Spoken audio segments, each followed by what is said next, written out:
오늘은 고유가 시대의 태양광 투자의 가치가 다시 올라갈 수 있는지, 그리고 2026년 RPS 제도 변화, S&P와 REC 시장 변화까지 한 번에 정리해 보겠습니다. 요즘 유가가 오르면 가장 먼저 떠오르는 것은 주유소 기름값입니다. 하지만 고유가는 단순히 자동차 기름값만의 문제가 아닙니다. 유가가 오르면 에너지 가격 전반에 압력이 생기고 LNG나 석탄 같은 발전 연료비에도 영향을 줄 수 있습니다.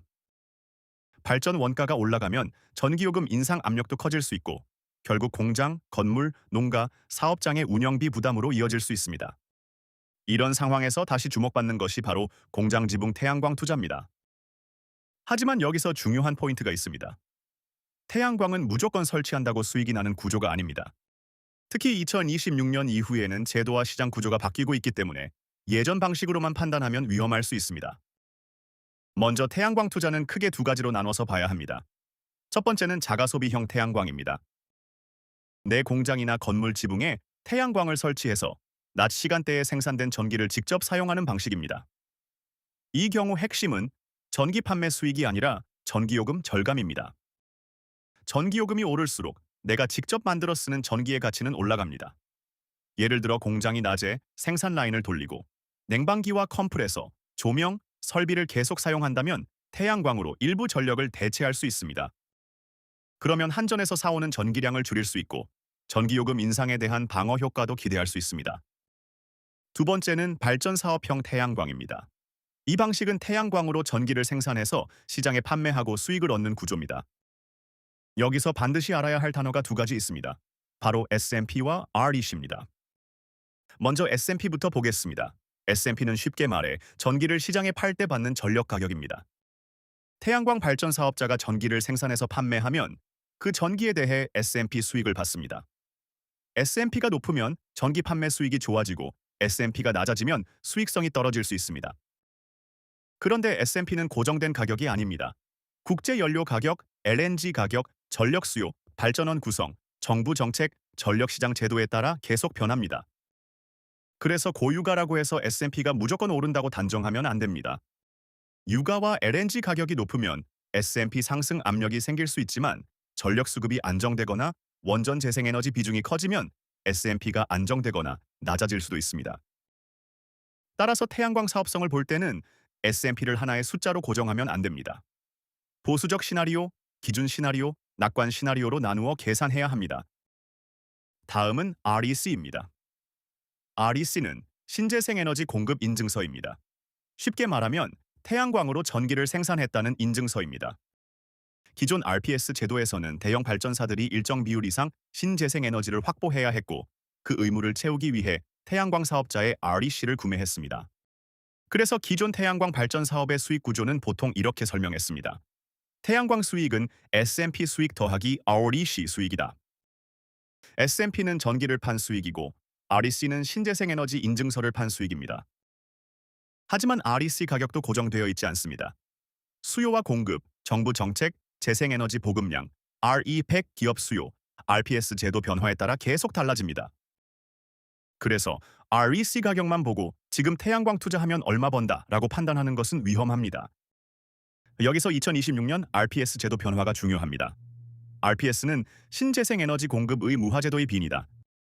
그동안 태양광 사업자의 REC 수익을 만들어준 핵심 제도였습니다.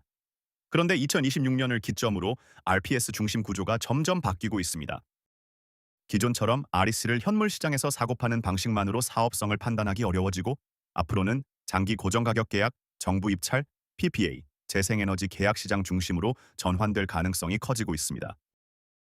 쉽게 말하면 예전에는 태양광을 설치하고 전기를 생산한 뒤 S&P와 REC를 시장에 판매하는 구조가 중심이었다면 앞으로는 누구와 어떤 가격으로 장기 계약을 맺을 수 있는지가 더 중요해지는 시대가 되는 것입니다. 이 변화는 장점도 있고 부담도 있습니다. 장점은 장기 계약이 자리 잡으면 수익 예측 가능성이 좋아질 수 있다는 점입니다. RET 현물 가격이 크게 흔들릴 때보다 안정적인 수익 구조를 만들 수 있습니다. 하지만 부담도 있습니다. 앞으로는 아무 부지에나 태양광을 설치한다고 되는 시대가 아닙니다. 개통 접속이 가능한지, 출력 제어 위험은 없는지, 설치비가 경쟁력 있는지, 장기 계약을 확보할 수 있는지, 금융 비용을 감당할 수 있는지가 훨씬 중요해집니다. 그렇다면 고유가 시대의 태양광 투자는 어떻게 봐야 할까요? 첫째, 공장주라면 자가 소비형 태양광을 먼저 검토하는 것이 좋습니다. 낮 시간대 전기 사용량이 많고 지붕 면적이 충분하다면 전기요금 절감 효과를 기대할 수 있습니다. 둘째, 발전 사업을 검토한다면 S&P와 REP를 낙관적으로만 보면 안 됩니다. 전기 판매 가격이 낮아졌을 때도 대출 상환과 유지 보수가 가능한지 계산해야 합니다. 셋째, 2026년 이후에는 RPS 변화에 맞춰 장기 계약이나 PPA 가능성을 함께 봐야 합니다. 태양광은 이제 단순 설치 사업이 아니라 전력 계약 사업에 가까워지고 있습니다. 넷째, 개통 접속을 반드시 확인해야 합니다. 아무리 햇빛 좋은 부지가 있어도 전력망에 연결하기 어렵거나 출력 제어가 잦다면 수익성이 떨어질 수 있습니다. 다섯째, 총 비용을 봐야 합니다. 설치비뿐 아니라 금융비용, 유지보수비, 보험료, 인버터 교체비, 모듈 성능 저하율까지 반영해야 합니다. 정리해 보겠습니다.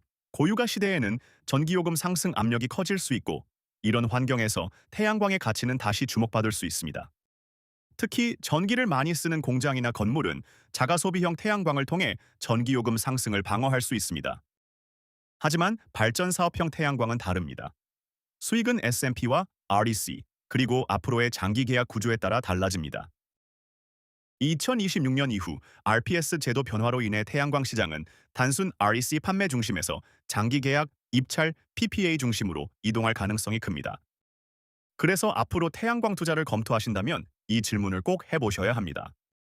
내가 만든 전기를 직접 쓸 것인가, 판매할 것인가? 개통 접속은 가능한가? S&P가 낮아져도 사업성이 유지되는가? REC나 장기 계약 구조는 어떻게 되는가? 설치비와 금융비용을 모두 반영했는가? 태양광 투자의 핵심은 단순히 햇빛이 아닙니다. 전기요금, S&P, REC, 계약 구조, 개통 접속, 금융비용을 종합적으로 보는 것입니다. 고유가 시대의 태양광은 분명 중요한 선택지가 될 수 있습니다. 우리 공장, 우리 건물, 우리 부지에 맞는 구조인지 먼저 확인하는 것이 중요합니다. 대표님, 태양광 수집 운석 상담이 투자의 첫걸음입니다.